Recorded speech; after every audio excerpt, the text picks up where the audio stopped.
We are going to look at a springtime magazine today. And first, let's look at some springtime flowers that I see every day on my walk. Those pink flowers and then the lilacs, whose fragrance will overtake you. And it's wonderful.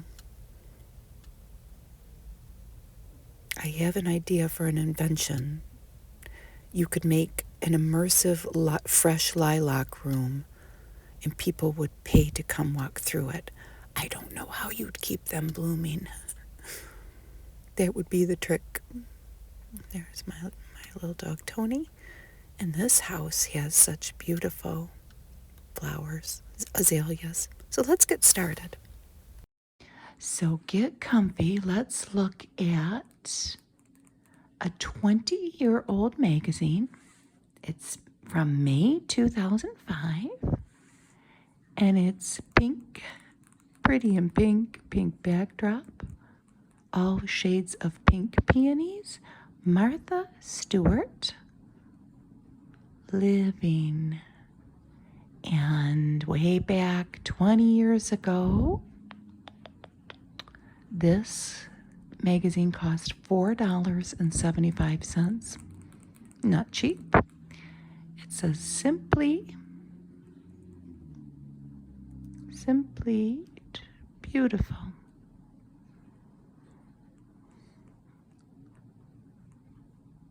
Luscious garden peonies. Bookcase solutions. A Mother's Day menu. Spring cleaning tips. A salmon primer. Plus a letter from Martha. My peonies are only buds right now. I will make a video of them when they bloom. They are, at least 50 years old. And they're beautiful. The first part of our magazine has a torn out page, at least one page, because this was an ad for a Ford Escape. We have brains for rocks. And that is, of course, a little play on words, because usually people might say they have rocks for brains. They're saying the Ford Escape knows paved roads. But we can only see the headlight. Built for the road ahead. And then the next thing is an ad for a KitchenAid dishwasher. Entertain a new way to clean. What was new? A drawer dishwasher.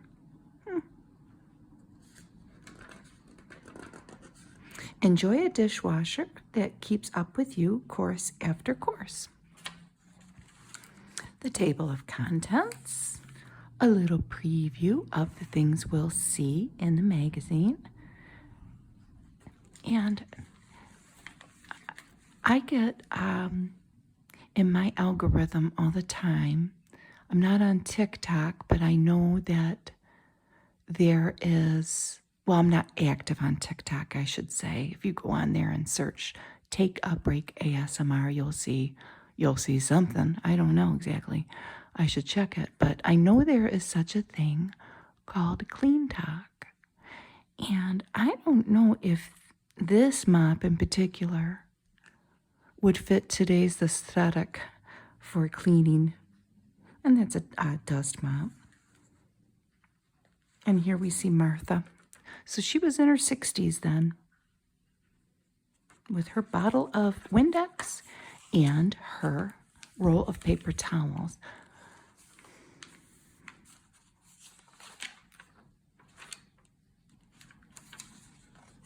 There are a lot of pages missing because we're already on page 27. It was probably all ads anyway. We've got plenty to look at though.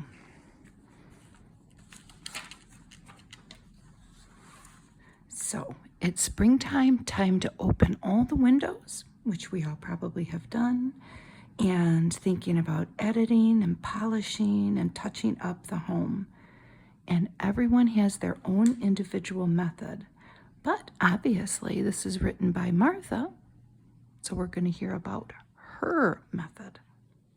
Her routine has developed over the years to include a thorough washing down, of course, brightening and the streamlining of rooms, halls and basements, and the attic, so there are no extraneous objects, no clutter, no chips in the woodwork, no scratches in the floors. She's going to give herself a few weeks to accomplish this. Oh boy. So during that time, she will find herself rearranging drawers at the wee hours of the morning, and then before she knows it's long past bedtime. Where do you start? She always begins in the corner of a room.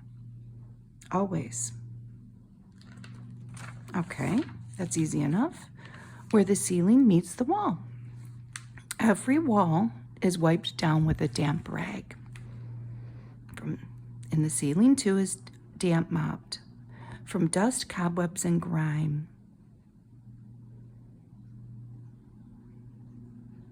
She washes all her moldings, baseboards, and fireplace surrounds. And Martha says here that she herself does not have many rugs or carpets, but the ones she does have, she sends out to clean. If they've had a lot of traffic. Otherwise, she just shakes them out and maybe hangs them over a line and, beats them out with a broom or stick. The way you clean and polish your floors, well, it depends on the material and the finish. Whoops, if your wood floors have a wax finish, they need to be waxed and buffed, but polyurethane coated floors do not. And vacuum your upholstery. Excellent for removing dust. If you see any spots on your upholstery, attend to those. And did you know that you can have a professional come clean only the arms of your sofa and the seats of your chairs? I don't know how they're going to feel about that because it's going to cut into the money they make, but yeah, you could give it a try. Next, all the window treatments should be taken down. She's losing me here. So if it's a heavy drapery, shake it out, vacuum, or have it professionally cleaned. And blinds and shades, well, dust them and wash them if you think they need it. Have somebody help you move your furniture so you can clean really well underneath it. Clean your wooden furniture with the appropriate polish, and then buff the surfaces until they are burnished. Lamp shades should be taken off, lamps washed, and the light bulbs cleaned. Are you keeping up? Are you writing on a sheet of paper? And she talks very extensively about washing windows. Starting with your storm windows, taking them out if you use them, and then your screens, check them for holes. This is one thing that I haven't done yet. I did call our local mom and pop hardware store that we still have in my town to see if they still will replace screens with the gnaw-proof screens for rodents, and the gentleman told me yes, but I have not made it up there yet. I haven't. Before you wash your windows, maybe you can, the blinds and the draperies that we just talked about, make sure those are still off. So kind of combine these tasks. So get going on those windows. You can use a commercial window cleaner, or her homemade mix is this: 1/4 cup of white vinegar, 2 cups water. Paper towels, lintless cloths. Oh, some people swear by using newspaper, and I have done that when we used to have a lot of newspaper. I don't really have any anymore though. could also try a mild soapy solution and a squeegee. That's a technique that works particularly well on really dirty windows. An ad for Buick LaCrosse. Look at this pretty lady. And her pretty nails that match her cardigan. The world's first quiet-tuned sedan.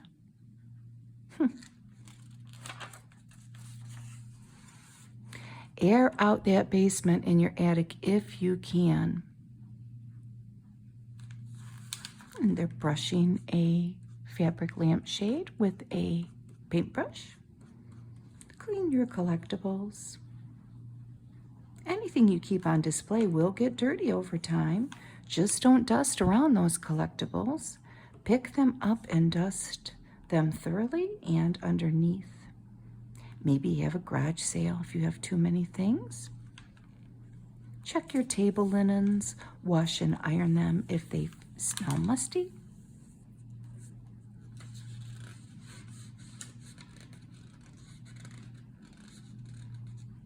And ask for help if you need it. That's another good tip. Here's another Buick ad. This is the Buick Terraza. Dream up. These are the founders of Lucky Brand jeans. This was a common ad in magazines in the 2000s.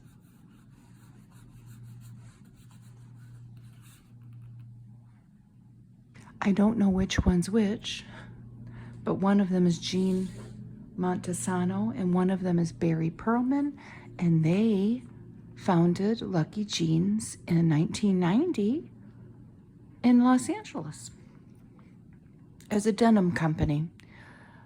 They eventually branched out to other things. So let's ask Martha some questions here. My bonsai tree, which I placed on my windowsill, is starting to brown here and there. What can I do? Well, the word bonsai means tray planting in Japanese. And it refers to a miniature plant grown to mimic the shape of a larger tree. If you have a tropical or subtropical plant that has begun to change color, there's a very good chance that you can revive it. Like a fig or a silver jade, a pomegranate, or any citrus plant. Dryness is the likely culprit for the browning. It says here to water the bonsai every day or every other day when the soil is dry to touch until the water drains out of the holes on the container. Avoid northern exposures, it says. I would like to regrout my bathroom floor tiles. What's the best way to remove the old grout? Now, we all know that tiles can last indefinitely, but that grout is going to need replaced. Just the wear and tear and humidity will do damage. It may darken, it can get weak, it might chip away, and if left unchecked, it may cause those tiles to loosen. But with a little time and effort, you can regrout it yourself. You're going to need a little rotary tool with a grout removal attachment or a grout saw. Either one of those things is going to let you remove the majority of it. You're going to have to chisel out the little bit remaining with a little small chisel and be gentle, gentle, gentle. You do not want to break those tiles.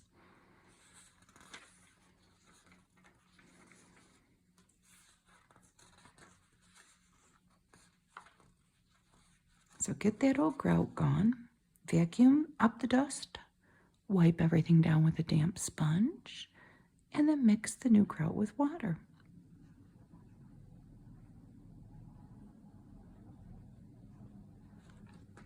And grout away. Let it dry for 24 hours. Clean off the excess with a damp sponge as you're doing it. I'm planning a buffet luncheon for my next book club meeting. Do you have any menu ideas, Martha? Well, Martha commends this reader because that is a very smart idea for an informal get-together, a buffet lunch, because the guests can help themselves and that will allow you, the host, time to interact with everybody. And Martha suggests when you're doing this to please choose foods that can be eaten at room temperature. You can set them out ahead of time and just forget about it. Place the table away from the wall so it can be approached from all sides. He's a handsome guy, isn't he? And put appetizers on one end or put them on a small table placed elsewhere and the main courses on the other, so the dishes are separated in a logical manner. Now, this is where you could really get creative. Depending on the book that your book club read, you can base your menu on that. Let's say you read Gone with the Wind. Well, you could make a Southern buffet. You could serve cornbread and ribs and collard greens. And now, if you had a Jane Austen novel, you could serve scones with clotted cream, jam, bangers and mash. Let's say you had an Italian setting, like a room with a view from E.M. Forster, if you've ever seen that movie with Helena Bonham Carter. Or Hemingway's A Farewell to Arms. You could have an Italian spread. You could put out cured meats and cheese, olives and bread. And they have included apricot sage scone recipe for that here.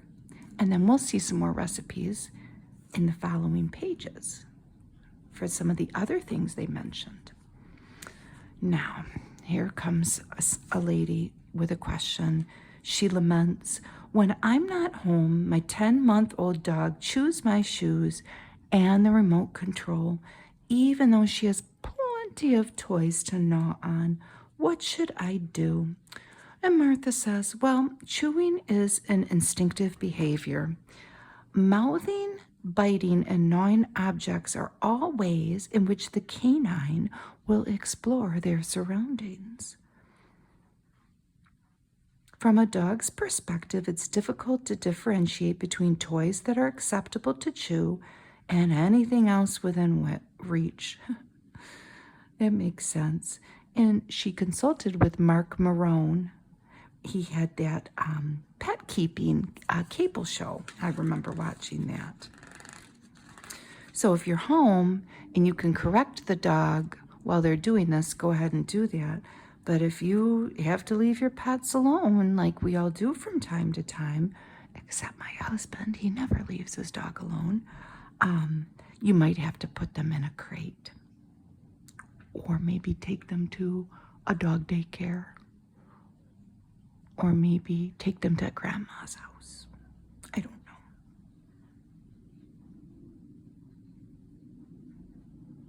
And keep everything picked up. That's obviously another good suggestion. Okay.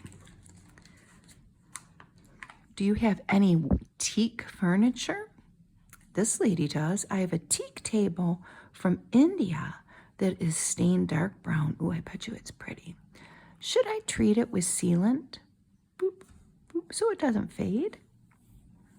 Well, teak was, and maybe it still is, one of the favorite woods of shipbuilders for centuries. And it remains the gold standard for outdoor furniture. And if you've ever seen the prices for it, you would agree. It's prized for its ability to resist rain, wind, and snow. And it's impervious to insects. I didn't know that. Now, when new, a piece of teak will have a rich golden brown hue. But many people find it very attractive as it ages because it becomes a weathered gray. A stained piece will become a lovely dark gray. Now, if you opt to coat your table with a colorless sealant, it should be oil-based rather than polyurethane. because the oils concentrated in wood, in teak, make it difficult for polyurethane to adhere properly. And eventually it is going to peel off. And you're going to have a big old mess. And you're going to have to scrape it. Here's Purina One. And all of these people from all across our great United States wrote in, from Missouri, California, to Colorado, about how Purina One changed the life of. They do not give the cats names, they only give the owners names. So let's name him Orangey, Midnight, and Fluffy. We had to name them. Do you know? This is always good. These are interesting facts and figures about topics in this issue. Of course, the cover had peonies on them. As new varieties of peonies were grown in the 19th century Europe area, the flower appeared in Impressionist and Post-Impressionist paintings. Artists such as Manet, Renoir, and Van Gogh all have depicted peony bouquets. So we can all look that up on the internet today. They're different interpretations of the beauty of a peony. Americans consume an estimated 198 sandwiches per person a year.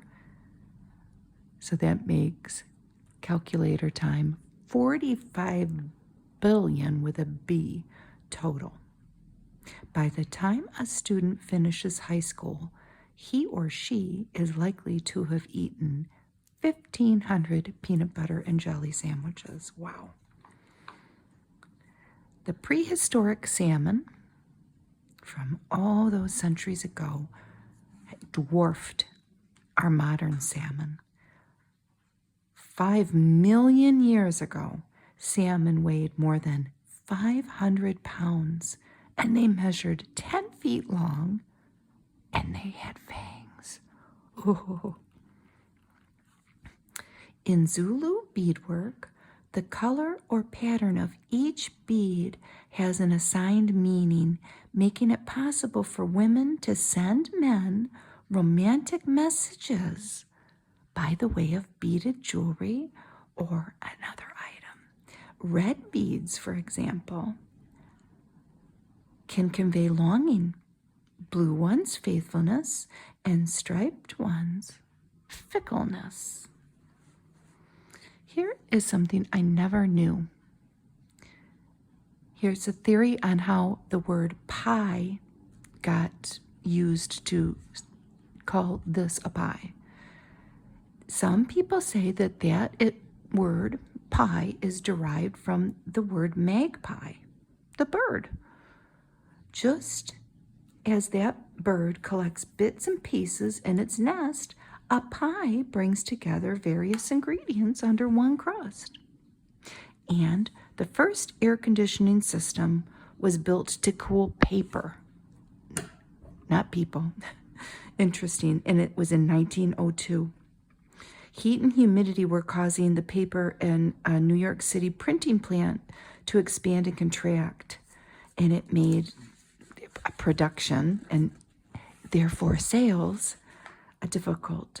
And an engineer, Mr. Carrier, like the brand, designed a device to control the temperature at the factory, and boom, voila, an air conditioner was born. Look at this delicious cake.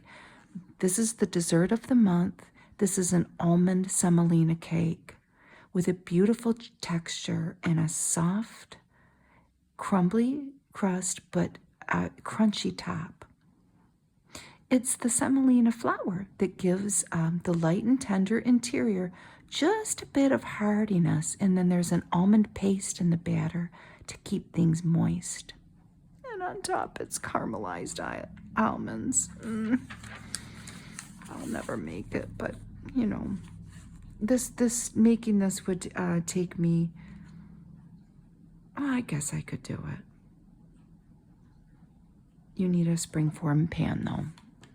So that would be my first excuse not to make it. It looks delicious. Semolina flour is a grainy yellow flour made from durum wheat. I didn't know that. It's used to make pasta and gnocchi. I know that. Now, you can find it in an Italian market or a health food store. You could substitute yellow cornmeal. The cake will be crumblier. They have folding in their egg whites, adding the almonds. It doesn't seem that bad, but you would need a 9-inch springform pan, which I don't have. A pie chart. Clip art craft. Is it? Okay, it's on the next page. So this is going to be a handy gadget that I think that you can print out. Well, let's see where they're going with this. This handy gadget makes choosing a pie filling as easy as pie. Turn the top disc to reveal recipes for 5 fruit fillings. Bake with your favorite 9-inch pie crust. They show some crust and blueberries and a lemon and sugar. So this is the, you go online, you can't probably do it now because this was a long time ago, and download your pie chart recipes. Oh, I see. Interesting. The templates. Apple, mixed berry, cherry, peach, blueberry, and then it gives the ingredients and the temperatures.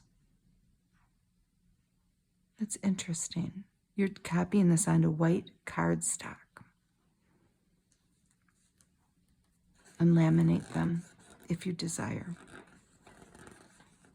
That's pretty cool. I don't know if I'd ever do this, but it's very cute.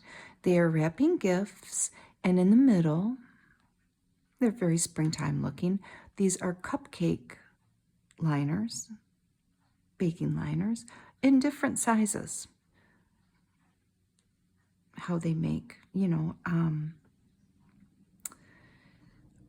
a petit four, a mini muffin, and a cupcake size, and just stacking them to look like a flower, and then they've put a brass fastener in the middle. It's cute. And here they're showing us how to do that. Cupcake carnations, they're calling them. You could really let your imagination go wild with that. Looks like they have an awl to poke the hole in the center.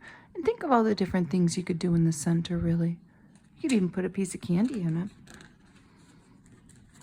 A rope basket. I used to have a rope basket that somebody made me and my cats ruined it.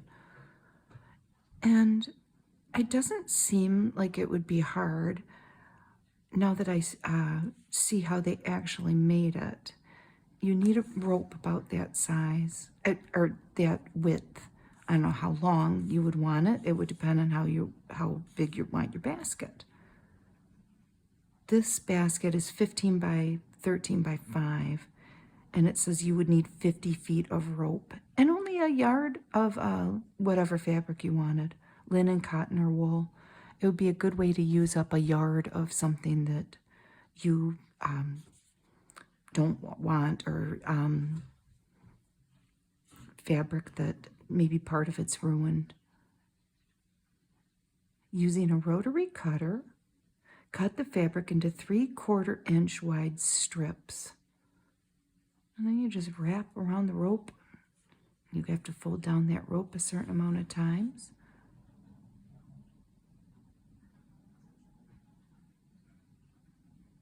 Make the base. And periodically you'd have to bind them together. If you want to make one, I'm sure somebody has a YouTube video, or several, on that.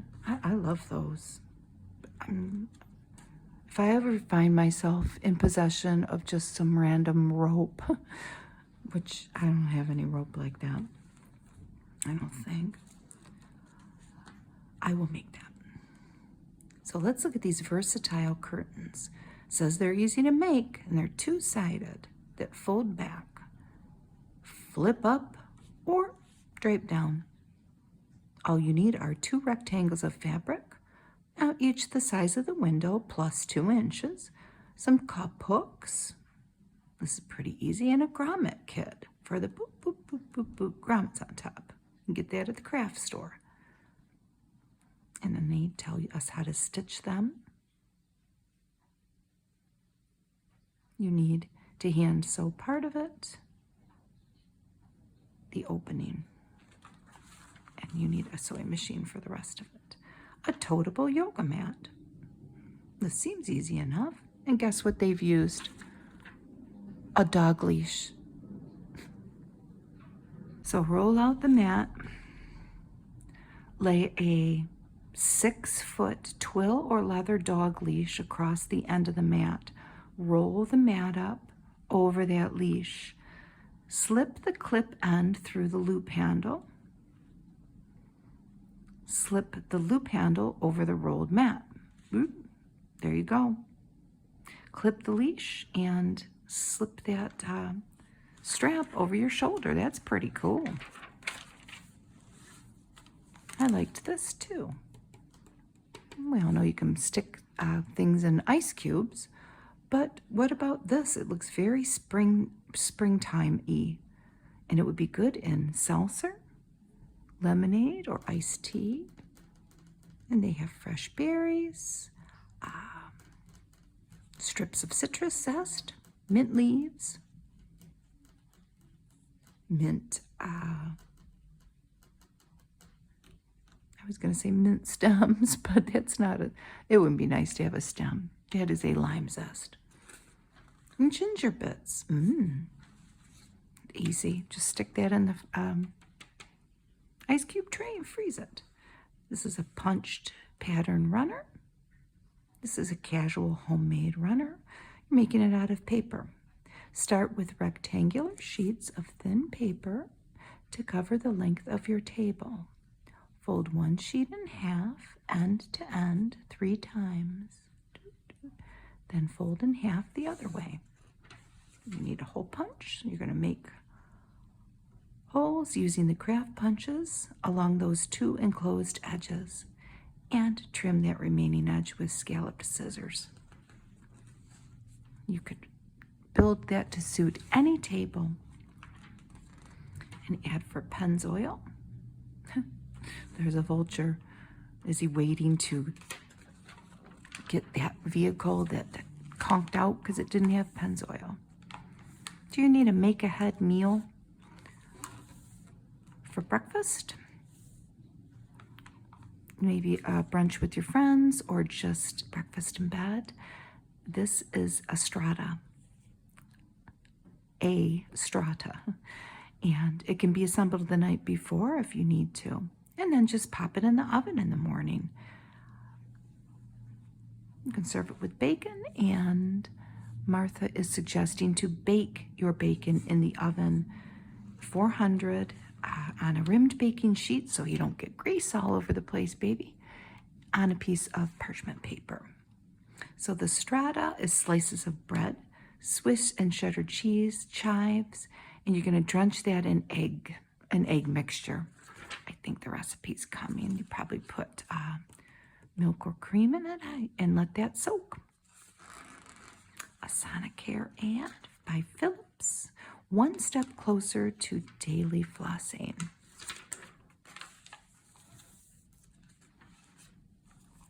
Remember the book club idea for a meal, a southern themed meal? What about this?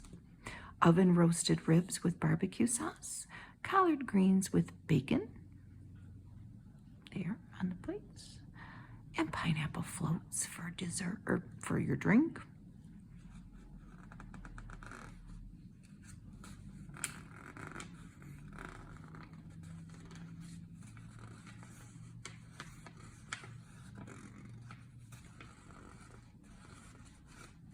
And Martha says, you can cut corners if you like. Just throw your party. If you don't want to home make your homemade cornbread. Go ahead and use it in a box. And do you want to know what I had yesterday? Well, I live in Michigan, so I would normally have Jiffy cornbread, which is made in Chelsea, Michigan here. But I was at someone's house and I got served Dolly Parton cornbread. It was a recipe that my lovely godmother made me. And it was delicious. So this is a St. Louis style rib, which is a slim yet meaty cut. But you could use spare ribs or baby back ribs if you wanted to. I've never made ribs, ever. And I'm not going to. It seems too complicated. This is beautiful, isn't it? This is Corelle Vitrell glass dinnerware. And I see a lot of Corelle at estate sales. I'll have to keep my eyes out for this, though. This was a whole line, this glass dinnerware. They might still make it. This pattern here is so pretty for spring with the pink and green colors is called Heirloom Bloom. They won't scratch, fade, or wash off, and I believe them because I see a lot of Corelle dishes, and pretty much everybody I knew back in the 70s and 80s had Corelle dishes of varying patterns. We did, my aunts did, and they're perfectly fine. What will happen is you will get sick of them and you'll want something new, but that's just what happens, isn't it? So this is the limeade, and you can spike it if you want, or you can just drink it plain. You could serve beer, but you could serve non-alcoholic beer too. And they're splitting the ribs up on a cutting board. And then they're using that as a serving platter. Easy, huh?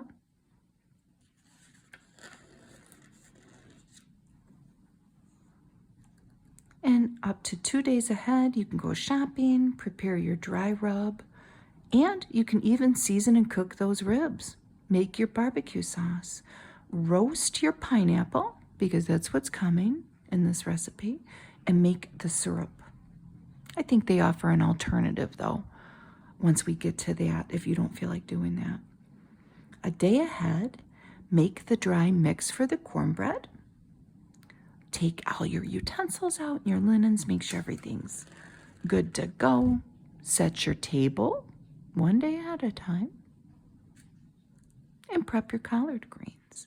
Now on the day of the party, make the potato salad, cook the collard greens, make your limeade and chill it, bake your cornbread, set up the floats, and finish the ribs.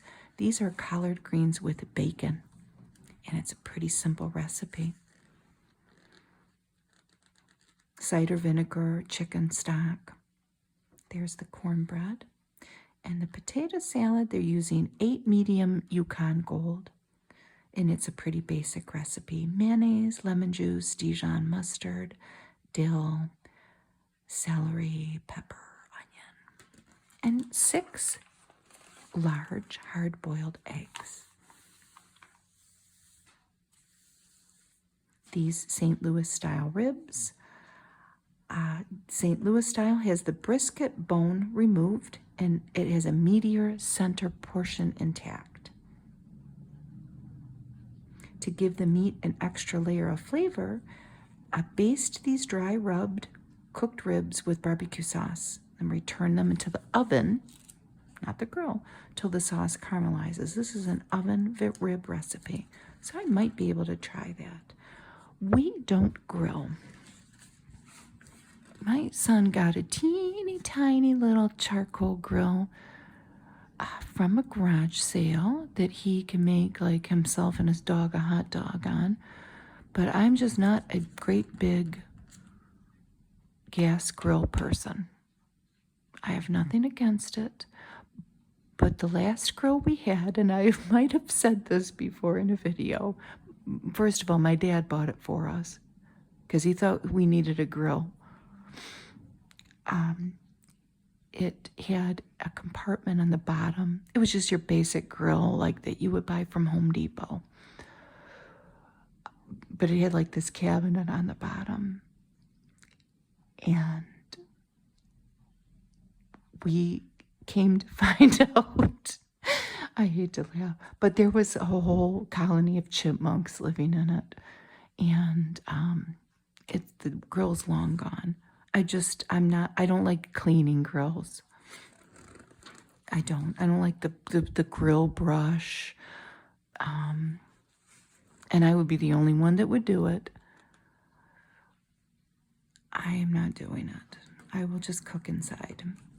And it gets hot in the summer cooking on a grill, but I know people love barbecue grills. These pineapple floats look so delicious to me. So if you don't want to do this fresh pineapple thing that I'm going to describe, you can use 2 8-ounces of crushed pineapple. Drain it, but you still have to roast it. They're roasting these pineapples.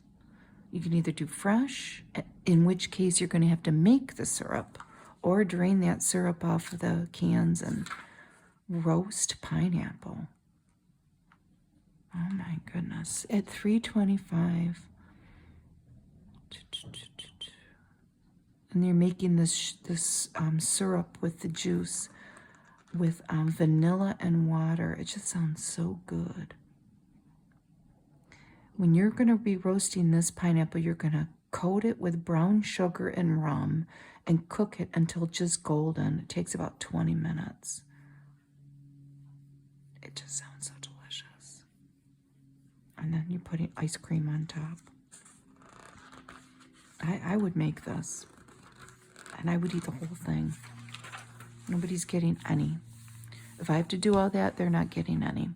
Classic ways to prepare salmon. Oh, look at that. Here's a whole side. The glossy sheen. It should have, if it's fresh, and it should smell clean, and it should be firm if it's fresh.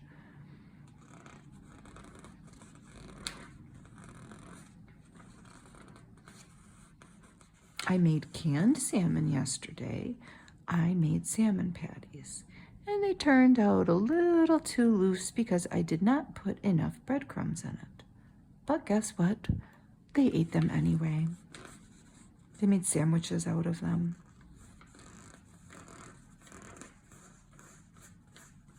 So coming up, they're going to show us how to cook salmon.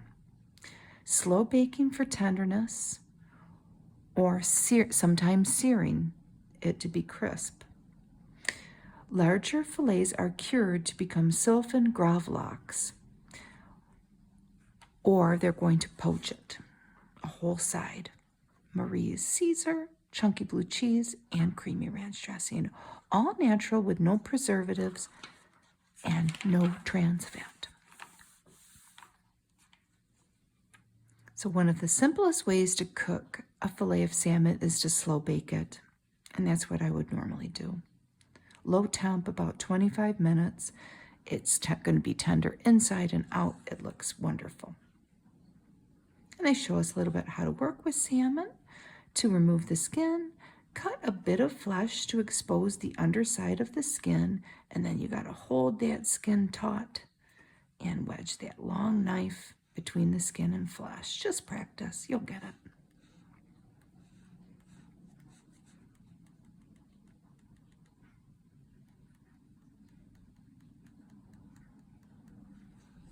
We talk about farmed and wild salmon. And potatoes are always an understated side dish to salmon.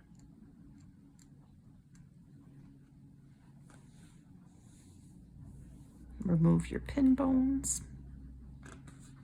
Look at that bouquet, isn't that pretty? What was this called? Oh, there was marthasflowers.com. Boy, Martha had her hands in everything, didn't she? But this is very pretty. It's lavender and pale pink roses in a silver-ish urn. And it's just called the Lavender and Pale Pink Rose Bouquet. The price at the time for 12 roses, $35. For 25, $60. And that's what's shown. You could get a discount if you ordered by a certain time. And here we have a poached side of salmon. And they're using a whole bottle of dry white wine. Well, they're doing a whole side, so they would need a whole bottle. Onions and carrots and celery to make your court bouillon. And this is a seared salmon fillet, served with bacon and white and lentils and cabbage. And here's Gravlax. This is a Scandinavian treat. I just read about Gravlax somewhere else. I don't remember where, and I had to look it up. Use the freshest salmon you can find, because this is going to be cured, and they show how. It's pretty fascinating. Over 3 days. Salt, sugar, and vodka, quote unquote, cook the salmon, and that's going to transform this salmon into a silky delicacy, perfect for serving thinly sliced as an hors d'oeuvre.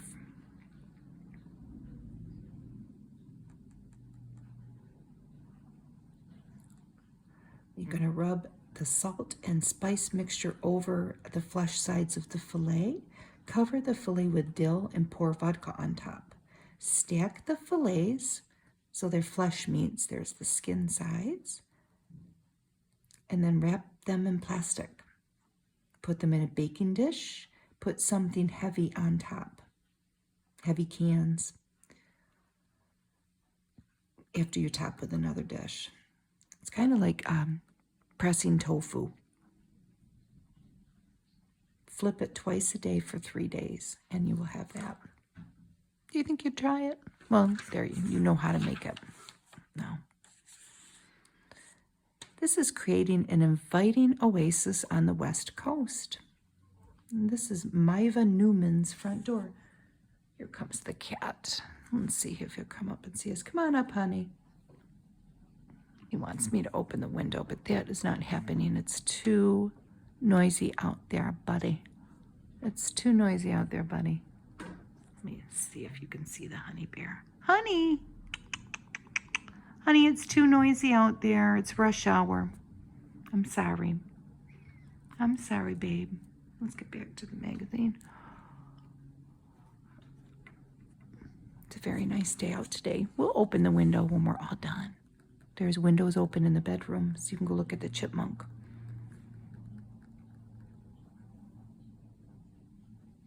So this is a city garden. And every plant that she has chosen has to be put there with intention. And they talk a lot about that. There's limited space. This is a 1933 Spanish-style house. And the lady was very excited to finally have a garden. She had been an apartment dweller. The path that leads to the front door is tucked behind hedges. I'm pretty sure we get to see more pictures of this. And that's edged with a wide perennial border that brightens every step of the way. The walk is. This is in California, so they can grow a lot of beautiful things that I either can't in Michigan, or we can't grow them very long because our growing season's short. Look, honey, there's a Whiskas ad. New Whiskas meaty selections. Cats can't resist it. Oh boy, so this little tuxedo cat's waiting for this guy to get moving and filling that dish. But look what's outside. A female and male lion, a tiger, a leopard, maybe it's a jaguar, and I think it's just a regular house cat, and a panther. And then there's other cats over there too, maybe bobcats and cougars. It's a good ad. So this is Myra's hedge. Remember, it was the entry was flanked by hedges, covered. And here she's her bunny rabbit. What's her rabbit's name? ginger. A lounge chair. And this is what I mean about, you never see this in Michigan, but that's okay. All these tropical plants that people can grow in Florida and California, places where it stays hot. Oh, she's got irises. Our irises are just starting to open. And an angel's trumpet. That sounds beautiful. And here's her backyard. Her lawn, which is ample, but she's got it all bordered with things like New Zealand flax, roses, geraniums, and there's her front door. She's got a lot of plants. And here's an ad for not Pomeranian juice. That would be not right for Pomeranians to be juiced. This is pomegranate juice. And they make it look like an article. It's not. Studies show that 10 out of 10 people don't want to die. And they tout the health benefits of drinking pomegranate juice, fighting free radicals. Heart disease is America's number one killer. And I think they make some claims that it's, as an antioxidant, can help prevent that. But I think they might have gotten in trouble for that, didn't they? Or it's controversial. This is all of the ironwork in Charleston. And they talk very much about, especially this one gentleman that they picture, his picture's coming up, a photograph, the attempts to preserve it and recreate it in some cases, these long lost art. I talk a lot about blacksmithing. It will send you back in time. Both practical and decorative, the ironwork in Charleston has been part of its identity since the city's birth in what year? Think for a minute. 1690. Some artisans still make this ironwork the old-fashioned way. So in as early as the 1740s, architects who designed buildings had adapted to the subtropical climate of the Carolinas by integrating wrought iron balconies onto the traditional Georgian houses. That would make sense. So you could go sit outside. And this ironwork was featured around them. So what forces converged to shrink the demand for hand-wrought ironwork? Well, mass production. And this happened in the mid-19th century to early 20th.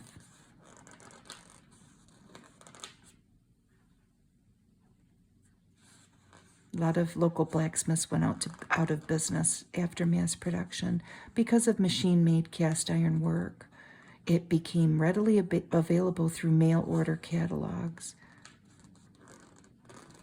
And it was actually had greater intricacy than the handwork of some of the local people.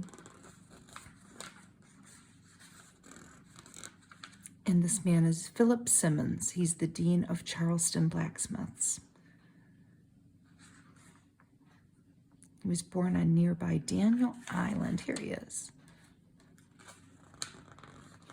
In the 1960s, Philip Simmons was commissioned to make this snake-themed, here it is, see, snake, gate for the Christopher Gadsden House commemorating the Don't Tread on Me flag. And here is a photo of him making that. Some DVDs you could order, ideal for Mother's Day. And it's all Doris Day, wouldn't she pretty?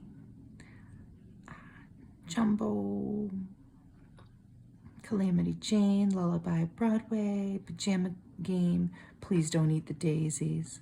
How neat.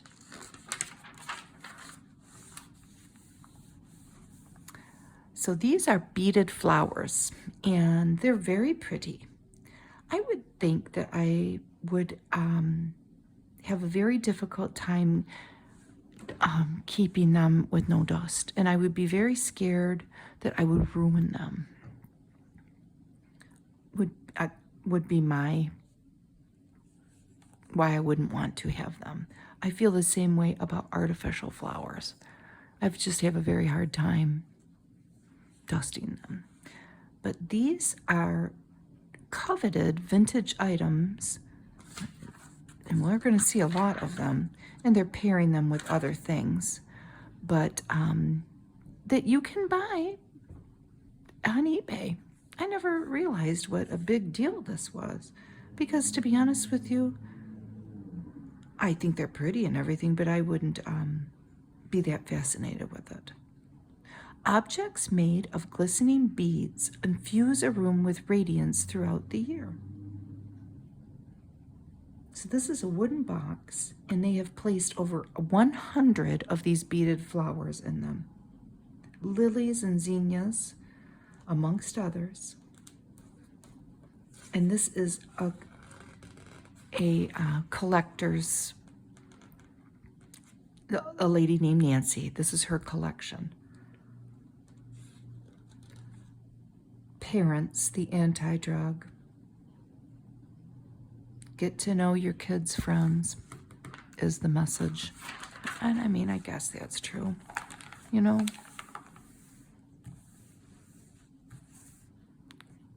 Do what you can, you know. I don't know what to say about that.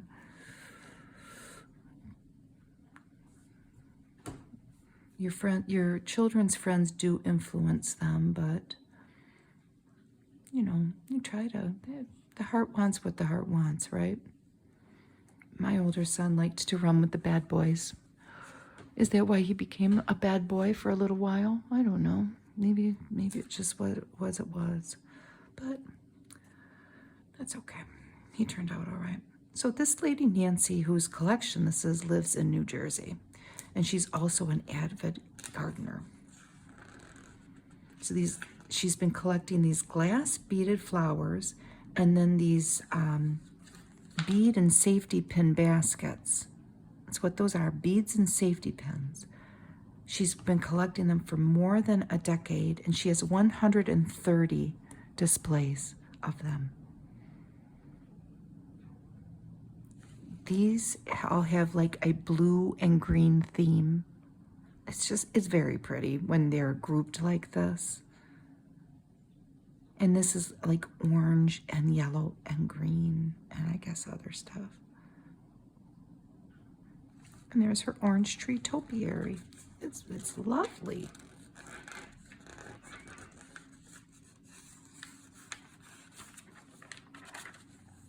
And I like this one. Look at all the baskets. And those are made of safety pins and beads. How did they ever do it? It's remarkable. They're very curvy and playful, and they're like a rainbow. And they're affordable. They're not very expensive. She has them some up on a shelf, and then this chest with a keyhole has some on it as well. And they shimmer and they sparkle. She purchases hers primarily through eBay, and they make her house come alive. It's like having springtime inside all of the time.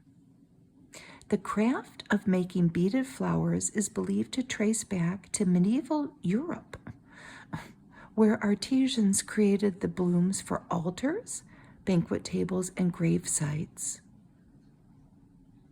And they also made lampshades and other things in the Victorian era. In the 50s and the 60s in the United States, there was very much a resurgence of this craft in art here. Look at that lilac. No, it's a hyacinth.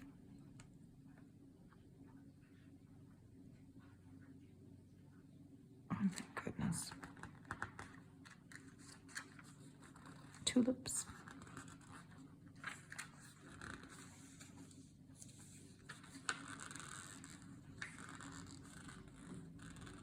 They require little care, it says here, despite their ornate appearance.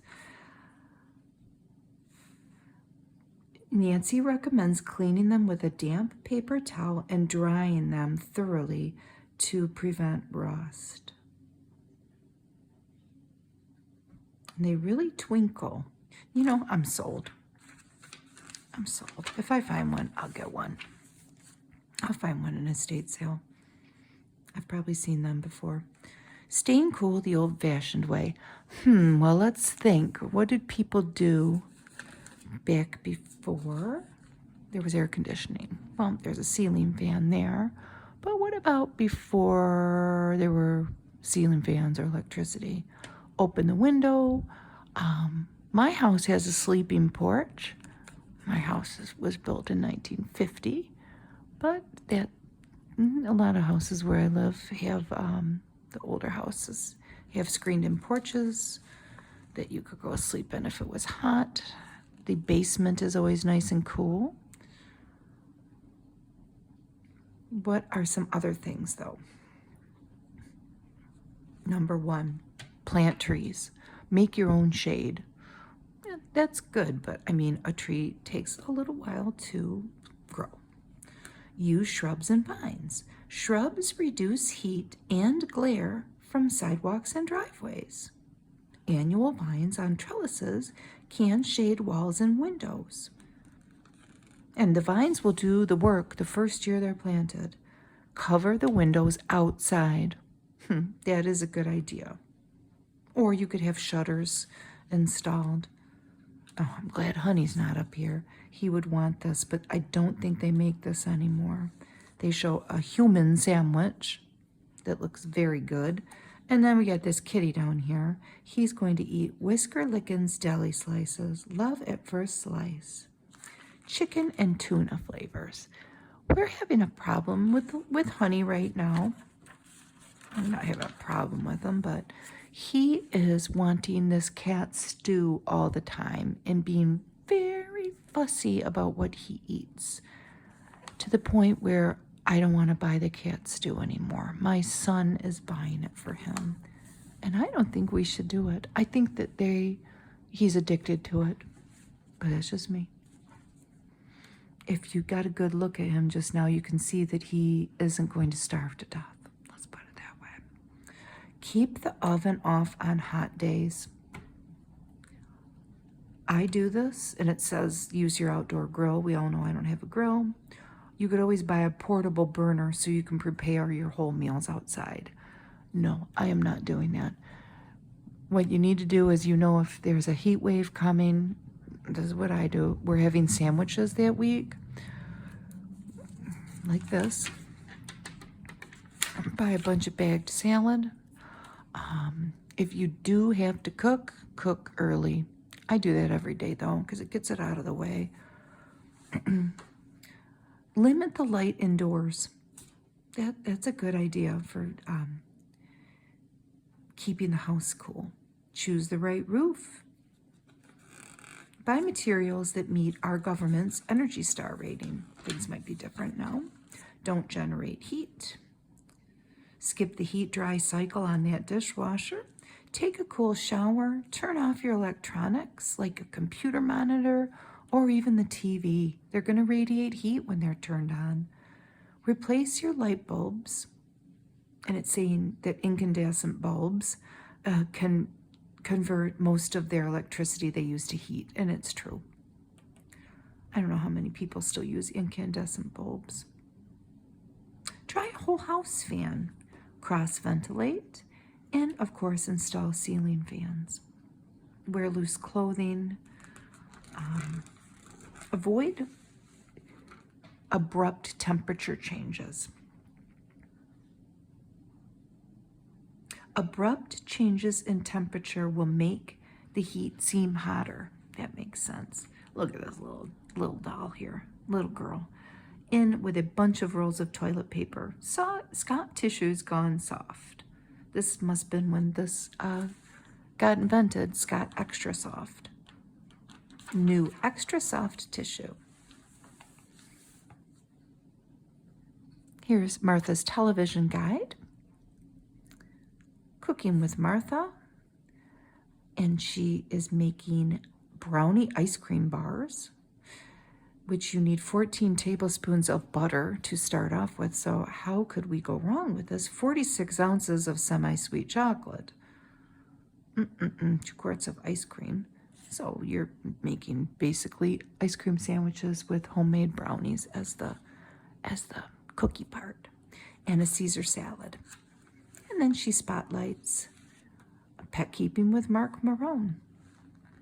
After a move, it will take at least several weeks for your pet to become comfortable with the new territory. And how many stories do we always hear when people move and they lose their pet? Or maybe they're visiting somebody and they get out. It's just time. And sometimes they can be chaotic. Maybe people are staying together, so there's, extra stuff around, and people are getting used to giving each other room as humans like we need to do. But it's always good to maybe concentrate on not having any drama about the pets. Sensations, the well-mannered tableware. Pretty. And they have a whole armoire stocked, ready for your parties, with every color of tableware. Any occasion. Okay, expose the truth. In the U.S., a woman will die from breast cancer on average every 13 minutes. And we see the pink ribbon. So we have May, and we have 3 beautiful handkerchiefs, an M, an A, and a Y. You could make Amy, or you could make Yam, but they're pretty. That one's got a daisy border. Martha Stewart Living is a very pretty magazine. I would like to try this. I remember when I first got this magazine, however long ago, and flipping through it, and I thought this was so pretty. It seems easy enough. You don't need any special tools. I certainly have plants that I can make a botanical rubbing with. They are using crayons for this maidenhair fern here.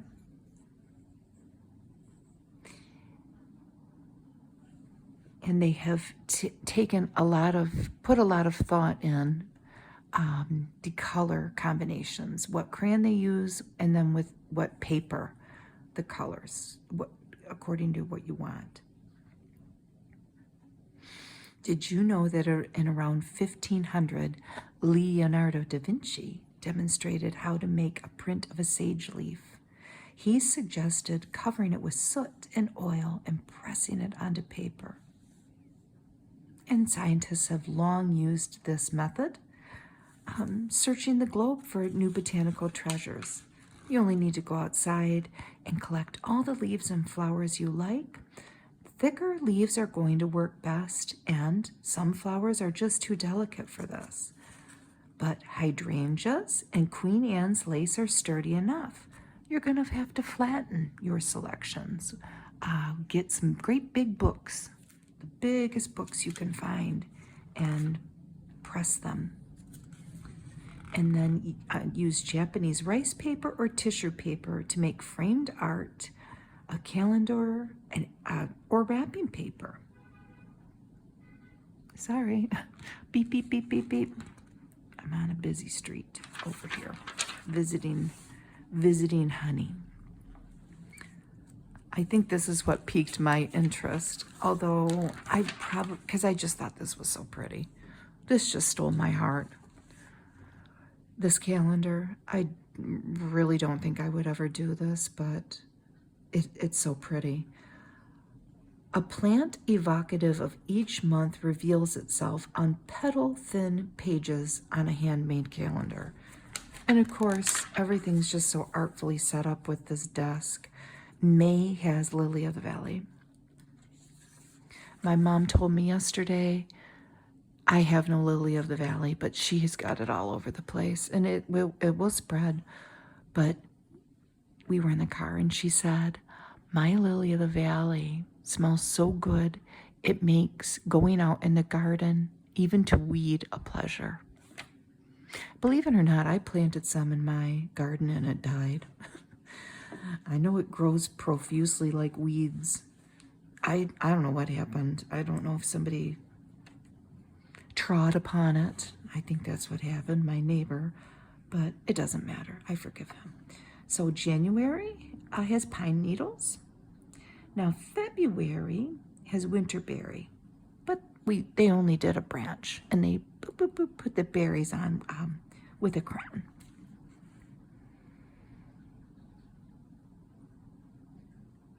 March. I can't tell what it is, but you could use clovers for March. I don't know how that would go. That looks like Queen Anne's lace. And then for August, they, see how it doesn't have any stems? They've just used single petals of hydrangea. Or single flowers, just the petals, not the stems. In September, they used maple leaves. In November, too, but they colored them a different color. In October, I can't tell what that is.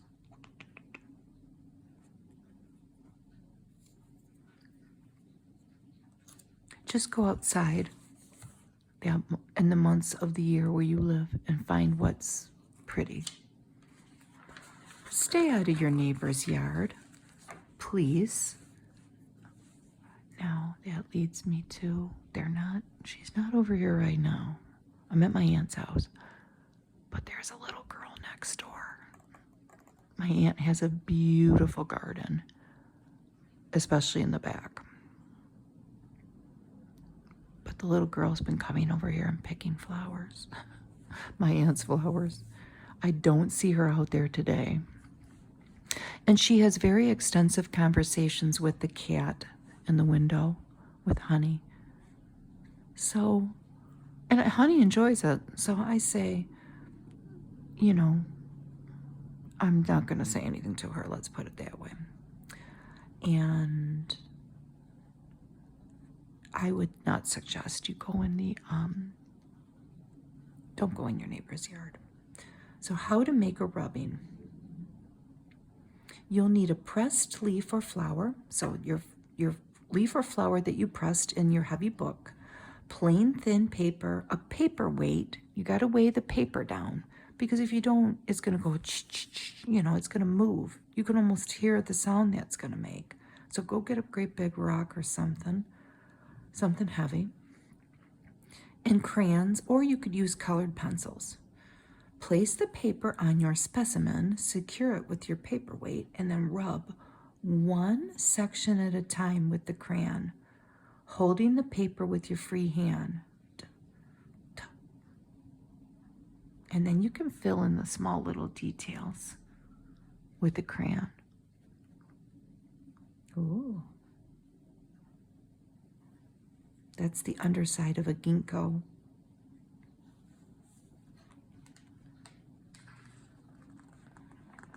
I think. And then they made the calendar dates. How pretty that is. So this is a Mother's Day wrapping. Make multiple rubbings on waxed tissue paper. What's waxed tissue paper? To make gift wrap. And one on a piece of Japanese rice paper to glue on a folded cardstock to make the card. That card is just a ferny ground cover. And they've done it at several angles, that same piece, just to kind of make a makeshift bouquet. This family is in Connecticut, mom and son, and then there's more adult kids coming. But we get to come into their lovely home and look at their feast. Boop, boop, boop, boop, boop, boop, boop. How pretty is that? Now, this would not be hard to recreate, and it wouldn't be expensive either.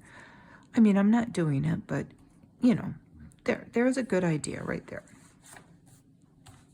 Oh, that's wonderful. So this is Michael Leva and his mother Marie, and they are making fresh pasta. They're making raviolis, and they are filled with, oh, this sounds so good, pureed fava beans, ricotta, and mint. No meat. She loves to make homemade pasta. They can make it on a rainy day and freeze it. It will keep for 1 month. And then they're topping that, when it's done, with whole fava beans and butter and Parmesan. How could that not be good? And here are the guests at their dinner. It might be a lunch. So they're having the ravioli. They're also having a rolled butterflied leg of lamb with preserved lemons, roasted fennel with thyme, Treviso radicchio salad with walnut vinaigrette, pecorino, and pancetta, chocolate espresso, mascarpone pudding, limoncello, and pine nut cookies. Oh my goodness. And it says here in the description of the gathering, apart from that menu, that the mood was exuberant. And here they all are. There's the lamb. So that swirl is not raspberry. What's wrong with me? Rosemary, garlic, mint, and preserved lemon stuffing. Oh my goodness. And the roasted fennel. And here they've made a little basket of thyme. How cute is this? And it has olives in it. There's their kitchen. Oh, so pretty. They need to come to Michigan. There's their lemon drink, limoncello. There's the radicchio wedges, described as pleasantly bitter.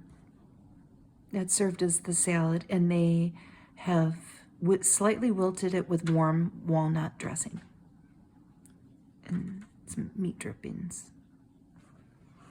They've got a lovely place, don't they? That is a 1780 chair. I wonder if this gentleman deals in antiques.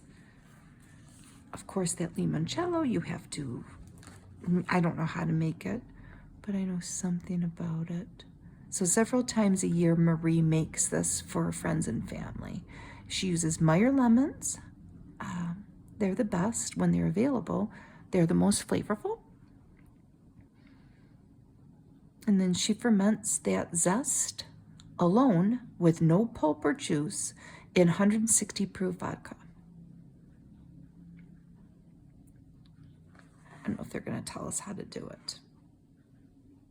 I think I watched somebody doing it. And look at the dessert. They've served it in these pretty cups. French ironstone. It's like a chocolate pudding with orange peel and whipped cream. So here we have our piece on the peonies. And they are wonderful. They don't bloom long. And some people don't like them because ants do live in them. There's a way to get the ants out. Either that or just, you know, pick the ant up on a piece of paper and go throw them back outside. It's nothing to beat. There are worse problems in the world. And it's never like some huge ant with big, like scorpion fangs. It's just a little ant, like a picnic ant. I have at least, I think one of them, I don't know, we might have mowed over this baby one in the back. I've got at least 5 peony bushes. I used to have one this color, and it kind of morphed into like a half light pink, half this color. they are mutating, but they're very pretty. They're very easy to grow. They're wonderful. So this is Barrington Bell. It's a Japanese type, and I'll never be able to say it. Cytherea. A mid-season semi-double. These two bloom at the same time. This is what mine look like. They've combined several different types. And I think I might have one that's similar to this. They are very reliable. They live forever. They are very easy. In China, most peonies grow wild, and they're called shoyo, which means most beautiful. Come here. You. What's going on in that backyard? Is there a chipmunk back there, honey? This is in Wisconsin at a botanical garden. And these are Lady Alexandra Duff. They symbolize good fortune, and who doesn't feel lucky when you see them? They're very lavish.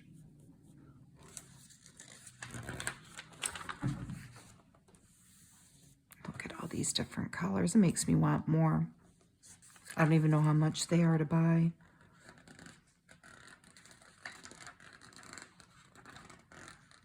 Blitztort, Firebell, Pillow Dream, Senorita, and He's My Star are some of the colors. They should be at least somewhere where they get 6 to 8 hours of full daily summer sun in a well-drained soil that probably shouldn't have too many roots in it. Zones 3 to 7 have the most hospitable climates for these, and fall is the best planting time. Plant them and let them grow. In the fall, when the foliage turns brown, I never do this. It says don't compost it. I just leave it, but it says to cut it down to the ground and throw it away. They are named from Paeon, for Paeon, P-A-E-O-N, the Greek god of healing. And they are comprised of 35 to 40 species, again, native to Asia, Europe, and North America. All peonies require a winter chilling, which is what? This is interesting. 600 hours of temperatures below 32 degrees. 600 hours. 600 hours. Yeah.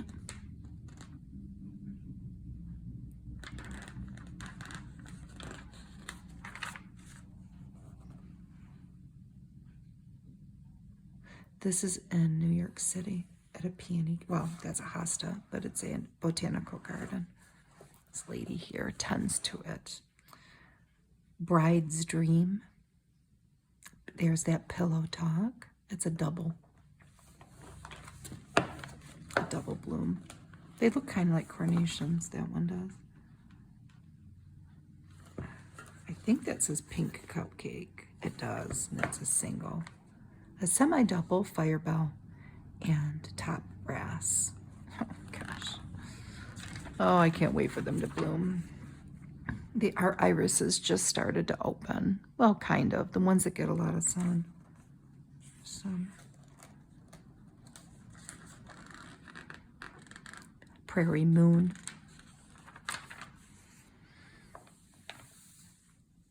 This is about gemstones. And not gemstones that not gemstones in a ring like that a jeweler has cut. The most coveted gemstones get their start way deep underneath the ground.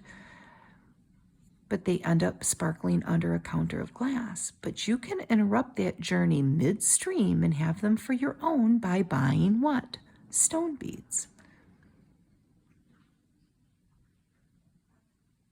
And then make your jewelry by hand. And it is lovely. I would never do it, but my mom might. So you can turn these precious and semi-precious stones into jewelry with gold wire,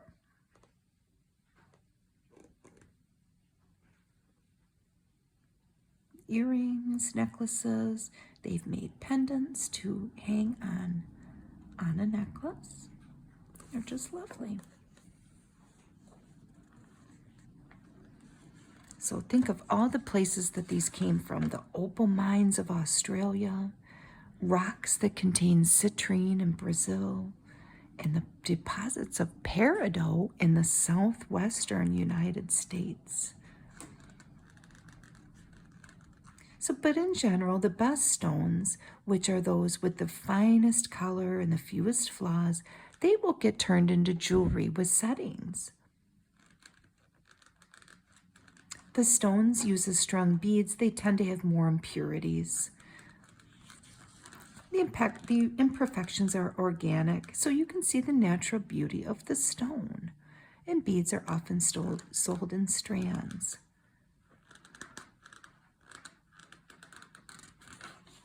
Look at all the pretty things you can make. Oh my goodness gracious. The blue with boop, boop, boop, boop, red in between. And they discuss the different ways to join the beads. This is on a silk cord, and it's garnets, medium aquamarines, and the large stones are tanzanite. And this is citrine.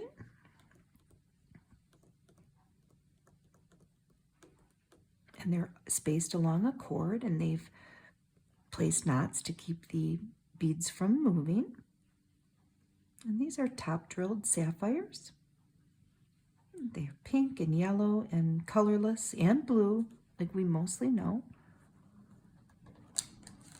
They're linked with loops. These are like little charm bracelets. Can you imagine the nice jingle that they make when they're on someone's wrist? We can hear them. They have amethysts and fire opals, coral beads, citrine, tourmaline, and aquamarine. So many different colors, and it's very pretty.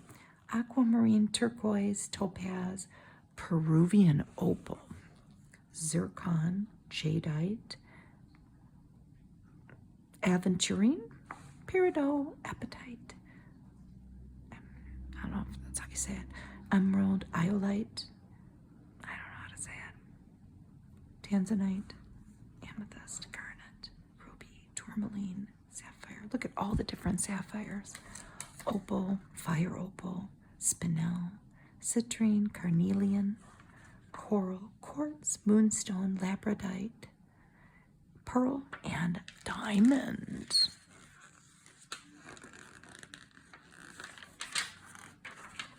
It's all the tools you'll need if you choose to venture into this craft. Look at this pearl necklace.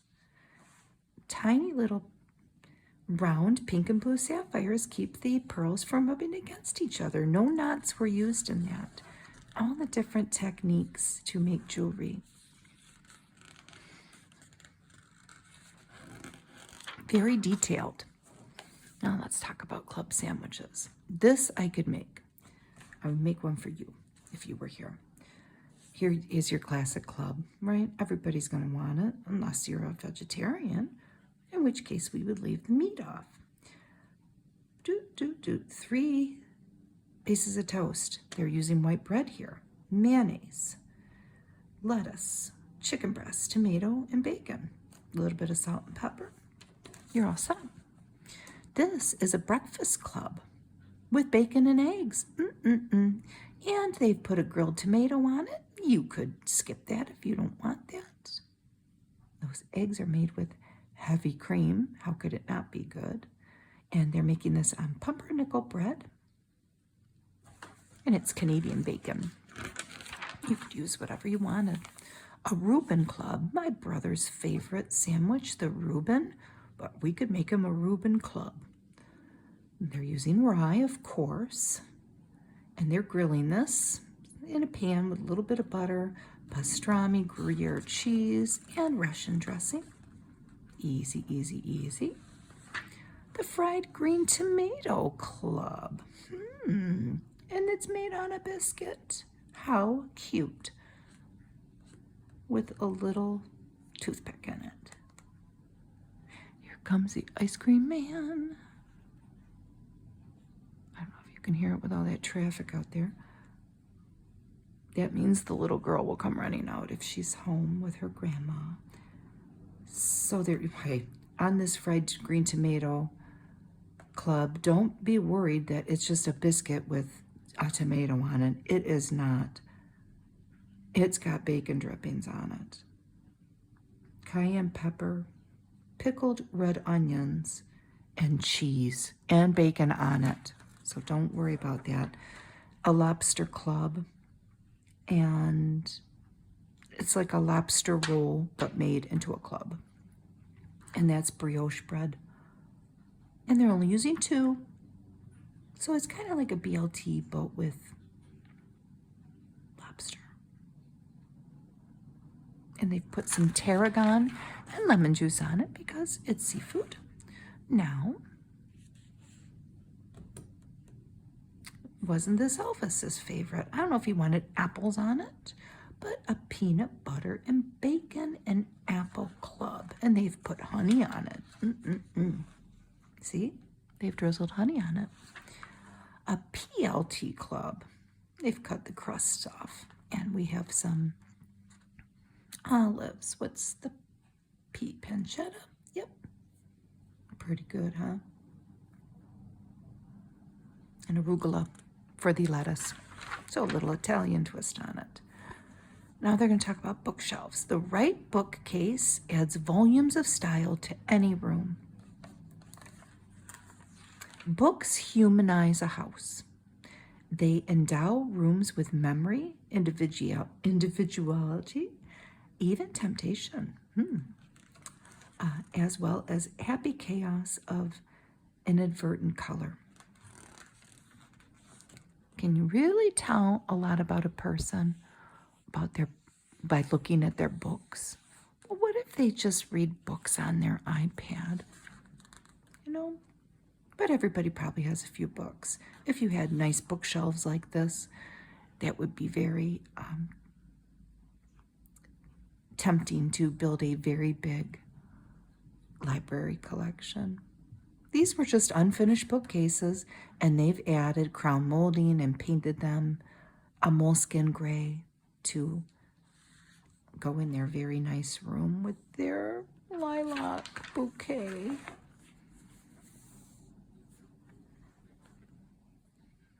Certain books, new and old, have marvelous covers. They're beautiful to look at. That is true. And they have installed on this, in this little teeny tiny thing, picture, they've installed a curtain cafe rod that they painted, but to hold on the bookshelf a book so that you can see the cover, like that, you know. Let's see, that's the cover. My hands are going to be rough looking because I have been gardening. I've been working out there, mostly digging up dandelions. And I know you can just put stuff down to kill them, and I did, but it didn't really work. Either that or it was the way I put it on. The uneven way I put it on. An easy way to keep track of books is to sort them by subject and shelve them where you put them. That's a good idea. Novels in the bedroom, reference books in the studies, and so on. Maybe you're the kind of person that you like to organize your books alphabetically or by color, if that's your thing. Do it. Think beyond the shelf. This is a wheeled piece of furniture. It's a mahogany end table, and it's now a portable library. Double your space. In this rustic family room, they have 2 rows of books on that shelf. They've built it out, and in this case, this shelf has 2 rows, and this one has the larger books.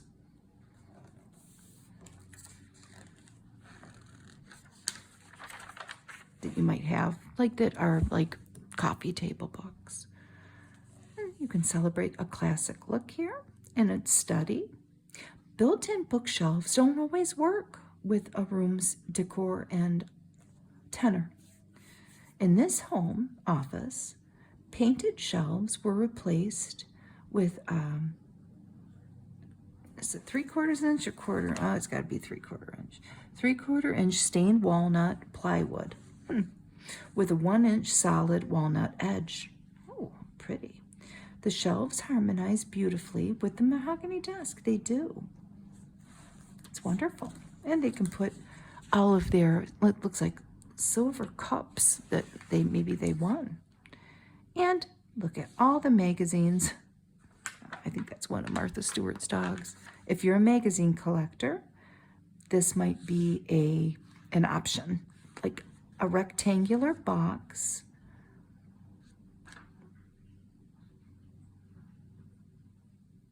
that is hung. It's very chic. And these are made from, they're custom made for the room, but it wouldn't be hard, I don't think, if somebody would cut the wood for me. It's made of medium density fiberboard and painted a beautiful sage green. I love it. Now let's say you're really going for it here. You're going to plan a custom library. A custom home library may be ideal for you if you're just an insatiable reader. And guess whose library this is? This is Alexa, her daughter. Alexis, not Alexa. Billy Joel's daughter is Alexa. But this is Alexis's library in New York City. Many books are sturdy and resilient if handled with reasonable care, but never pull a book from a shelf by its spine. And don't pack those books too tightly on the shelves either. Large books are best stored horizontally on shelves to reduce the stress on their spines. And be careful with the dust jackets. They do add value to books, but remove them when you're reading because they're going to get torn or dirty, especially if you're eating Cheetos. And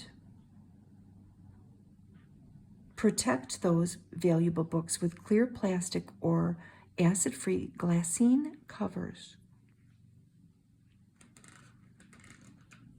So clearly they've hired a carpenter for this, which you could too. You could. This is all about yogurt. Did you know 1 cup of plain low-fat yogurt has 1.5 times the bone-building calcium of a cup of low-fat milk? And it provides 60% more protein. Wow. Plain yogurt is a great stand-in. It mimics cream silkiness when whirled into a soup, and it makes a quick, tangy spread for bread that's better for you, of course it is, honey, than cream cheese or butter or probably anything. Although I've never had plain yogurt on bread. It would be good, though. I mean, I would eat it. And, of course, you can put it on a baked potato, and it's healthier than sour cream. It's nutrient-dense, high in protein, calcium, vitamins B6 and 12, and magnesium. And it has live cultures, some of it. I have used yogurt as a substitute for things just out of desperation, and it works, you know. look at this cute little doggy. He is doing karate. 6 antioxidants, little black belts for every heart. Antioxidant was a big word of 2004, wasn't it? And this is Kashi Heart to Heart cereal. 6 natural antioxidants. I'm all for it. Here we come to our recipes with yogurt. Baked potatoes with sauteed mushrooms and yogurt. Yes. Skip the sour cream and put your yogurt on a mushroom-topped spud. What is this? Eggplant yogurt dip. Eggplant and onion. Dip pita chips in that. A lot of garlic in it. Olive oil. That does sound good. Lemon juice. Everyday food. All these different, I don't really know what they're talking about. It must have been a show. Don't miss the new Everyday Food TV show now on PBS. Real people, real situations, real solutions. I've never been one to watch food shows. My son went through that British baking show. He went through a little phase with that. I watched it. It's just not my thing. Whenever I watch home improvement, I never got into HGTV TV things. It makes me feel incredibly lazy, which some would argue that I am. I mean, I try to keep it together, but yeah, I have a job and a dog and a family, you know, I do what I can. But I just really feel like, I guess kind of even depressed, you know, like an underachiever. So I don't know. It's just never been my thing. Chilled yogurt spinach soup with shrimp. I don't know about this. I would eat it. If somebody made this for me, I would eat the whole thing, but I would not bother making this for my family. They would not eat it. It is a healthful chilled soup with Greek yogurt and cucumbers. They wouldn't eat that. This is a yogurt cheese with honey over toast. They might eat that. Here is an ad from Moss Miracle Polish to end your struggle with tarnishing metals. I don't really struggle with tarnishing metals. You gotta choose your battles. I do have some silver, and trust me, it is tarnished.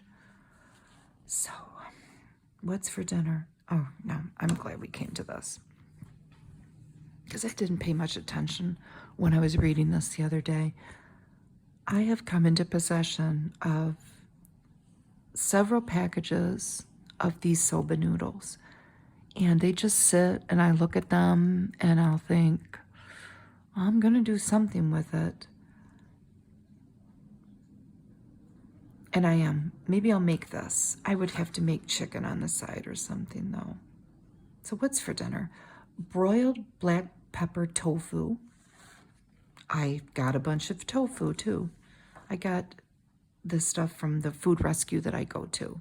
I've just been frying the tofu in, I slice it and coat it with cornstarch, and then I fry it, and it's good. My younger son and I are the only ones that will eat it. But if I'd made this, my husband, I don't think he would. And there's a soy lemon dipping sauce, soba noodles with vegetables and mint, and baked apricots with almond topping.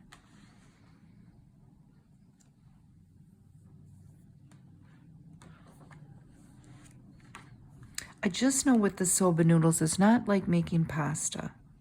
It kind of is, but, and they have instructions on them.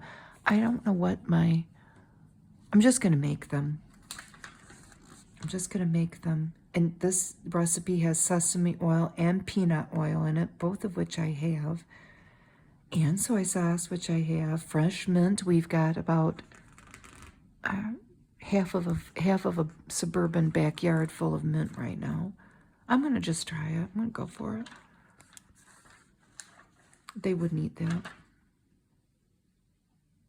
A short time in the oven softens sweet apricots and intensifies their flavor, This is a buttery almond and brown sugar topping.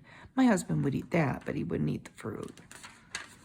So, and this broiled black pepper tofu, there's like, all you need is firm tofu, soy sauce, sesame oil, and ground pepper. And then you've got to have that dipping sauce, which seems pretty simple too. Lemon, sesame oil, ginger, and soy sauce. So the Strata, remember that from before? Here's the recipe. All the recipes that they had, that we've seen. This is the grown-up pudding. It's an espresso pudding. It elevates the chocolate flavor. I don't think they sell this anymore. Cholesterol for heart health. Never heard of it.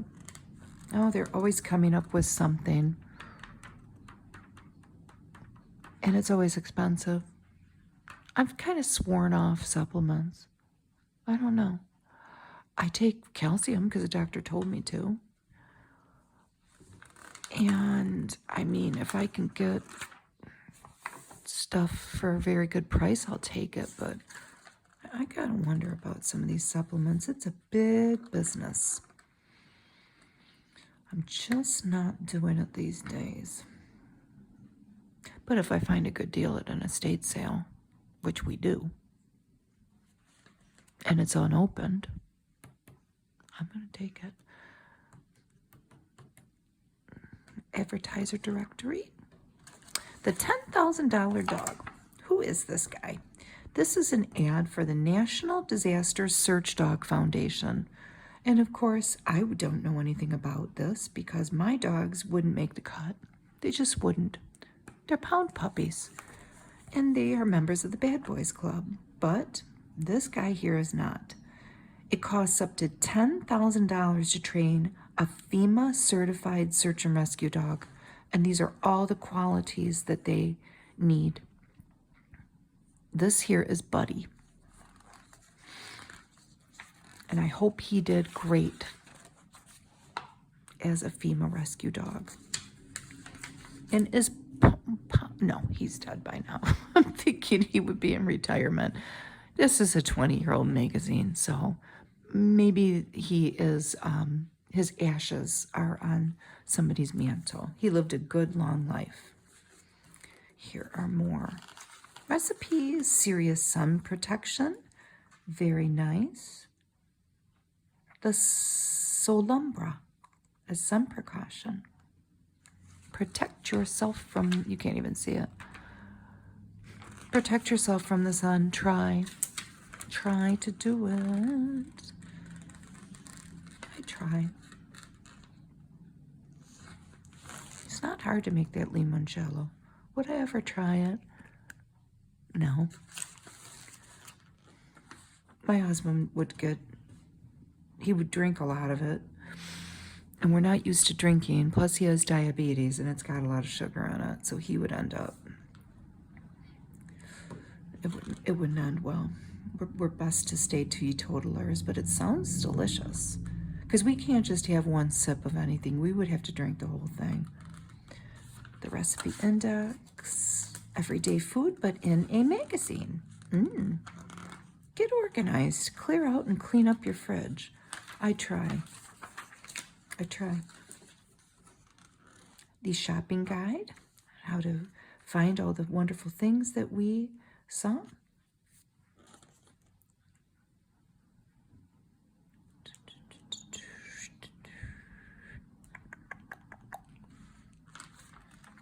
And then ads for stuff to buy. Blinds, cedar playscapes, adjustable night guard, wicker warehouse. Who knows if any of this is even still in business? I don't know. Peonies. White Flower Farm is still in business. They are still in business. They're in Connecticut. John Sheepers, if you need bulbs, real Dutch bulbs, and they will send you a free catalog. I think they will too. EasyClosets.com.